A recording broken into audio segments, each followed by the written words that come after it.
வணக்கம். 2 நாளைக்கு முன்னால நான் சூடு வச்சுக்கிட்டேன். என்னோட கவனக்குறைவால நான் சூடு வச்சுக்கிட்டேன்.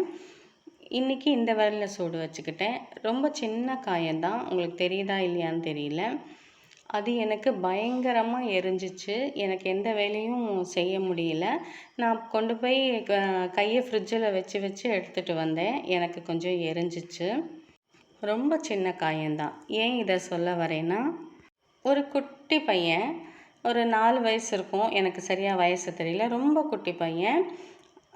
ஹோலி பண்டிகைக்கு கலர் வச்சு விளையாடிட்டு இருக்காங்க. இது மகாராஷ்டிரால நடந்தது. அப்போ அவங்க பாட்டி மேல அந்த கலர் போடல. போட போனான் அந்த குட்டி பையன். சின்ன புள்ள. போட போனான்.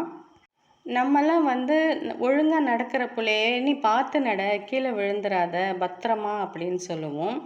அவங்க பாட்டி அவங்க பாட்டி எவ்வளோ பாசமா இருக்கணும். அந்த பிள்ளை கலர் போட வந்துச்சு அப்படின்றதுனால, கையில வச்சிருந்த சுடு தண்ணிய அந்த குழந்தை மேல ஊத்திட்டாங்க. அது பச்சை மண்ணு, பிஞ்சு குழந்தை. அதுக்கு எவ்வளோ எரிஞ்சிருக்கும். அதால தாங்க முடியுமா? அடுத்த வேலை செய்ய முடியுமா? சின்ன காயம். இது என்னால தாங்க முடியல. மேலேருந்து கால் வரைக்கும் அந்த பையனுக்கு காயம் இருக்கு.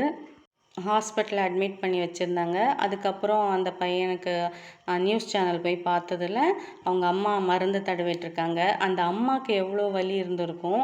அந்த பாட்டிக்கு என்ன அப்படி ஒரு வெறித்தனம்னு தெரியல. யாராவது இப்படி செய்வாங்களா? என்ன கோவமா இருந்தாலும் இப்படி செய்வாங்களா?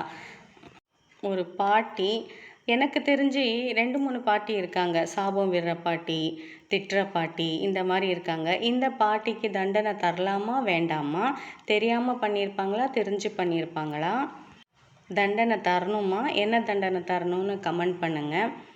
கண்டிப்பா கமெண்ட் பண்ணுங்க. அப்பதானே ஜனங்களோட மனநிலை எப்படி இருக்குன்னு தெரிஞ்சுக்க முடியும். அந்த குழந்தைய பார்க்கவே முடியல. ரொம்ப கஷ்டமா இருந்துச்சு. உலகம் அறியாத சின்ன பிள்ளை. எல்லாம் அறிஞ்சு எல்லா அறிவும் இருக்க அந்த பாட்டி அந்த குழந்தைய ஏன் இப்படி பண்ணுச்சு தெரியல.